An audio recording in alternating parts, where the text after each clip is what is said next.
जय श्री राधे गोविंद। स्वागत है आपका हमारे चैनल सनातन कर्म में, जहां हम सनातन धर्म के गूढ़ तत्वों को समझने का प्रयास करेंगे। आज हम सुनेंगे ऐसे श्री राम भक्त राजा की कथा जिन्होंने रामायण सुनते वक्त उनको ऐसा भाव आ गया कि वो भूल गए कि वो कथा सुन रहे हैं, और उन्होंने अपनी सेना को बुलाकर उनको आदेश दे दिया कि चलो हम राक्षसों से लड़कर भगवान श्री राम की सहायता करेंगे। यह कथा भक्तमाल पुस्तक के अध्याय 60 पेज नंबर 418 से ली गई है। तो चलिए सुनते हैं। कल्ली नगर केरल में पड़ता है ये। केरल के राजा ध्रुवव्रत बड़े धर्मात्मा थे, किंतु उनकी कोई संतान नहीं थी।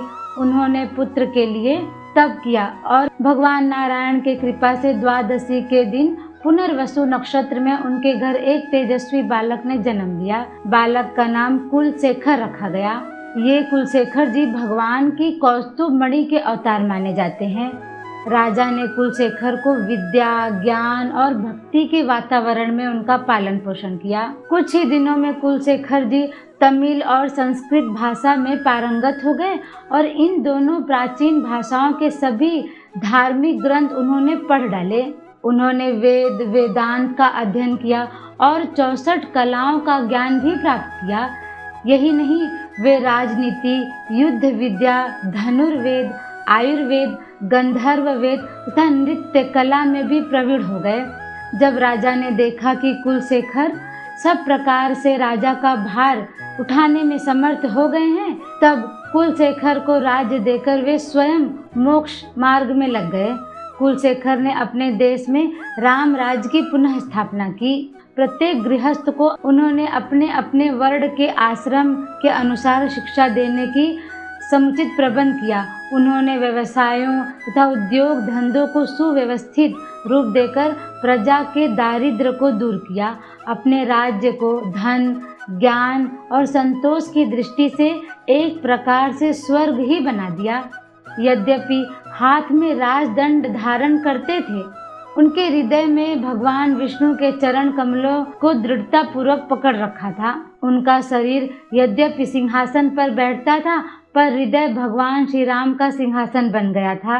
राजा होने पर भी उनकी विषयों में तनिक भी आसक्ति नहीं थी। वे सदा यही सोचा करते थे कि वह दिन कब आएगा जब ये नेत्र भगवान त्रिभुवन के सुंदर मंगल विग्रह का दर्शन पाकर कृतार्थ होंगे।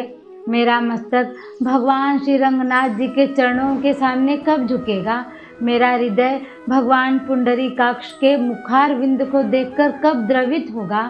जिनकी इंद्रादि देवता सदा स्तुति करते रहते हैं, ये नेत्र किस काम के हैं यदि इन्हें भगवान श्री रंगनाथ जी के दर्शन ही प्राप्त ना हो? भक्त की सच्ची पुकार भगवान अवश्य सुनते हैं। एक दिन रात्रि के समय भगवान नारायण अपने दिव्य विग्रह में भक्त कुलशेखर के सामने प्रकट हो गए और कुलशेखर जी ने भगवान नारायण का दर्शन प्राप्त किया। दर्शन प्राप्त कर कर उनके शरीर की सुध बुध वो भूल गए। उसी समय से उनका एक प्रकार से काया पलट ही हो गया। वे सदा भगवत भाव में लीन रहने लगे।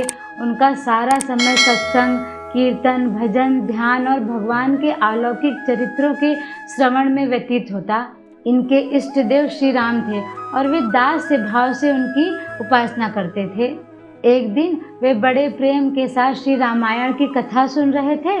प्रसंग यह था कि भगवान श्री राम सीता जी की रक्षा के लिए लक्ष्मण जी को नियुक्त कर स्वयं अकेले खर दूषण की विपुल सेना से युद्ध करने के लिए उनके सामने जा रहे हैं।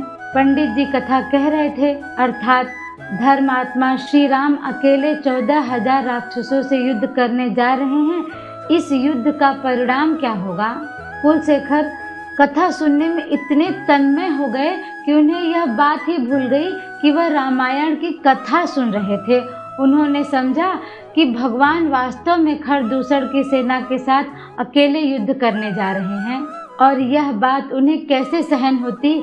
वे तुरंत कथा में उठ खड़े हुए और उन्होंने उसी समय शंख बजाकर अपनी सारी सेना को एकत्रित कर ली और सेना नायक को आज्ञा दी कि चलो हम सेना लेकर भगवान श्री राम की सहायता करने के लिए राक्षसों से युद्ध करने चले।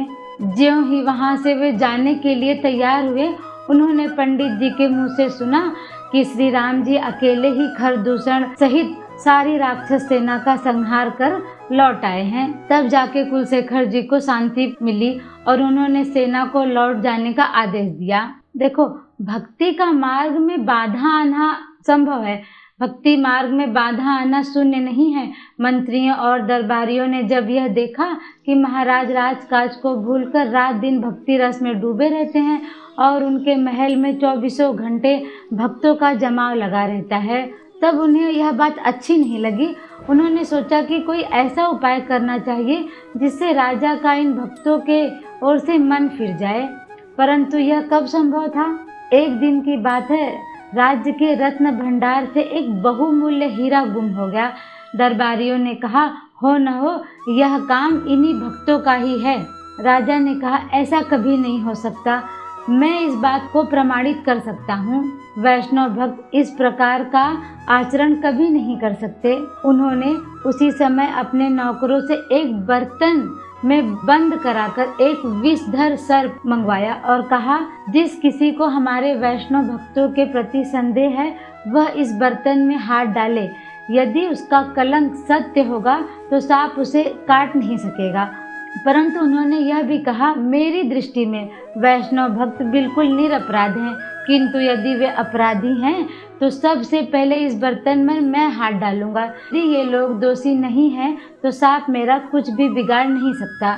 यो कहकर उन्होंने अपना हाथ झट से उस बर्तन के अंदर डाल दिया। लोगों ने आश्चर्य के साथ देखा कि सांप अपने स्थान से हिला भी नहीं, वह मंत्र मुग्ध हो ज्यों का त्यों ऐसे ही बैठा रहा।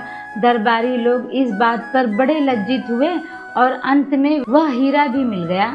इधर कुलशेखर जी तीर्थ यात्रा के लिए निकल पड़े और अपनी भक्त मंडली के साथ भजन कीर्तन करते हुए भिन्न भिन्न तीर्थों में घूमने लगे।